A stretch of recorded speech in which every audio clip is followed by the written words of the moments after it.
Hi guys, I'm Nayantara Rai reporting for ET Now. Government of India versus Twitter. Yes, they're at it again. A new fight that has broken out. Let me take you through all the details of what happened today.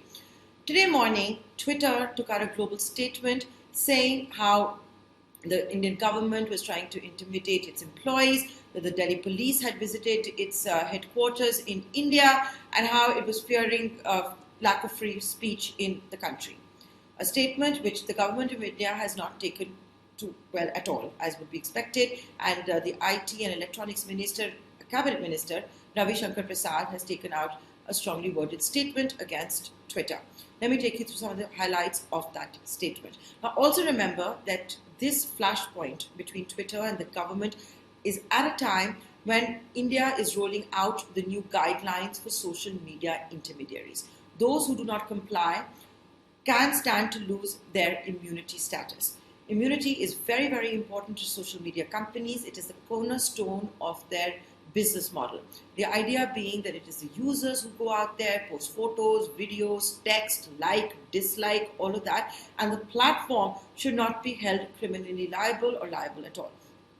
Some of the rules that had been, the new rules which come in for social media intermediaries to remain classified as social media intermediaries, the significant ones having more than 5 lakh registered users, include having a chief grievance officer, having a chief residence officer, and all of that.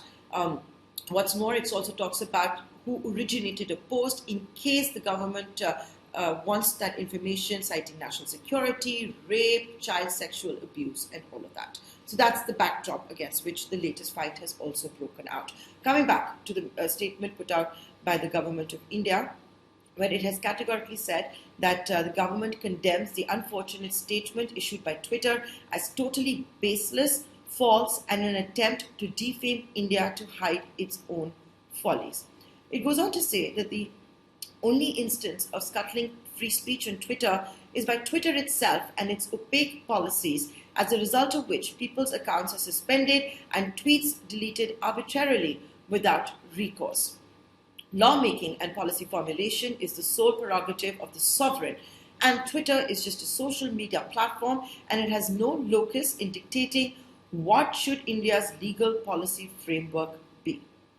Twitter has claimed that it is committed to the people of India. Ironically, this commitment of Twitter has been most invisible in recent times.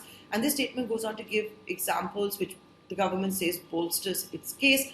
For example, it talks about how recently you had seen a part of Ladakh actually being shown as People's Republic of China.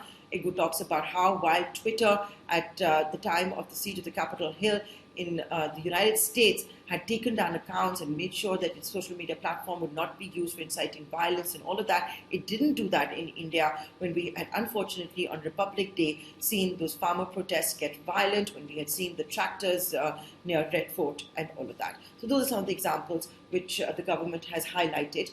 But what the government has also talked about is how Twitter is refusing to comply with the rules to remain classified as an intermediary and will give it safe harbor. It says, for example, it is ironical that Twitter on one hand wants to talk about how India is such an important market for it, but has no senior representation here. For every matter, it says it needs to go back to its American headquarters. So it's going to be interesting to see how all of this pans out. This latest fight had started when the BJP national spokesperson Sambit Patra had taken to Twitter to expose an alleged toolkit of the Congress party to defame the Prime Minister and talk about a Modi strain, an Indian strain when it came to coronavirus. In fact, it was the Congress who had also asked the police to look into this matter, to start tagging manipulative media and all of that.